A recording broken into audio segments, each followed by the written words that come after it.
Eu e meu irmão vamos louvar a Deus com o hino da harpa cristã, número 107.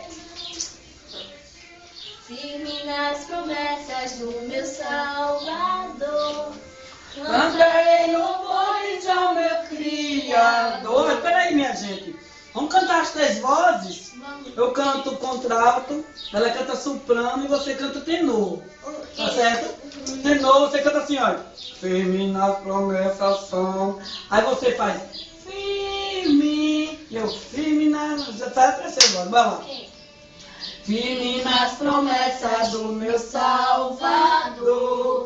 Cantarei louvores ao meu Criador. Não, errei. Não. É firme nas promessas. Bora lá.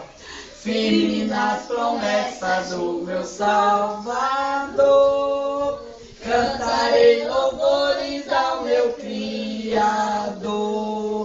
Fico na dispensação do seu amor. Firme nas promessas de Jesus. Agora. Firme nas promessas são. Firme nas promessas são. Firme nas promessas de... Ui, meu Deus, chega nele. Chega.